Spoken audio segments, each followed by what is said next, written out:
Hello and नमस्ते सबैजनालाई welcome back to new day new blog सबैजनालाई। आज चाहिँ हामी मन्दिर जान लाग्दैछौँ। कहाँ भन्नुहुन्छ भने आज चाहिँ रामनवमी, राम मन्दिर जान लाग्छौँ।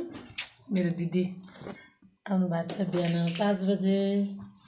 भाउजू रेडी हुँदै हुनुहुन्छ, नुहाइधुवाइ गरेर पूजाको साधन रेडी गर्दै हुनुहुन्छ। अनि म चाहिँ यहाँ हल्का धेरै त होइन अलिअलि मेकअप गर्न लाग्दैछु।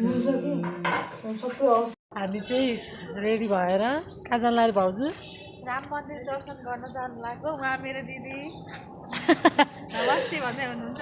मलाई हो कि मलाई नमस्ते गर्नु मलाई भन्नु मैले हजुरलाई गर्ने हो। तर उहाँले भाउजूलाई गर्नुभयो, तपाईँलाई गर्नु भएन। उहाँहरूले यहाँ हाम्रो टिकटक फ्यामिलीहरूलाई गरेको तपाईँलाई गर्ने हाम्रो ब्लग हेर्नेहरूलाई हामी आयौँ राम मन्दिर।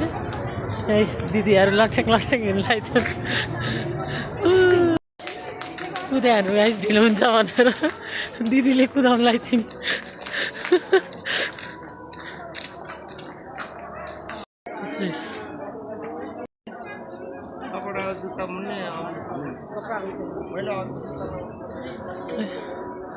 छ मन्दिर।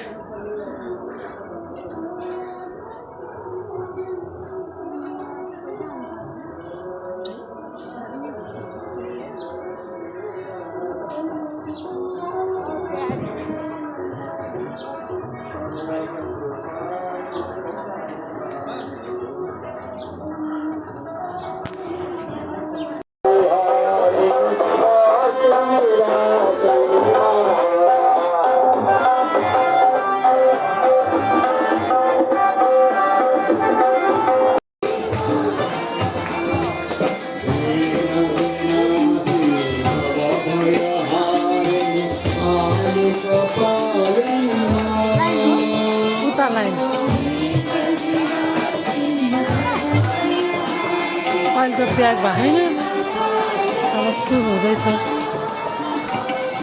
प्याक हुन।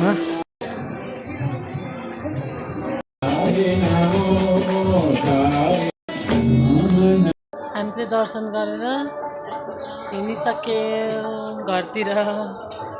दर्शन गरेर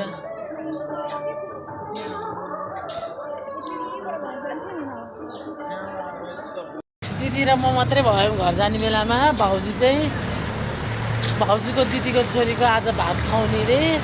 उहाँ दिदी भिनाजुले हुँदैन अरे। अनि त्यो नानीलाई भात खुवाउने भनेर चाहिँ अस्तिदेखि समय टाइम परिस्थितिले नमिलेर आज रामनवमीको दिनमा खाना खुवाउने रे भाउजू र भाउजूको दाई भएर लगेर। अनि हामी दुईजना चाहिँ दुईटी दिदी बहिनी चाहिँ घरतिर लाग्दैछौँ। टुकुन हिँड्दैछौँ हामी होइन। अनि आज कस्तो भयो त पूजा? पाठ रमाइलो आनन्दसँग पूजा गर्न पायो। त्यस्तो भिडभाड पनि थिएन। हामी ठिक्क टाइममा आइपुगेछौँ। अब भिडभाड हुने टाइम हुँदैछ। सबैजना आफ्नो आफ्नो बाटो लागेर म पनि आफ्नै बाटो लागेर घर पुग्न लागेँ। मम्मीमा मन्दिर गरेर आएछ है छोरी, भर्खर उठ्दैछिन्। आमा पनि छोरी पनि। किन यस्तो अल्छी भए साने? होइन भन न होइन न गर्दैन। सानोलाई चाहिँ अब टिका लगाइदियो। टिकी लगाइदिनु लाएको मन्दिरको, राम मन्दिरको। नमस्ते गर साने। ल गाइसहरू अब खाना बनाउनु पर्यो।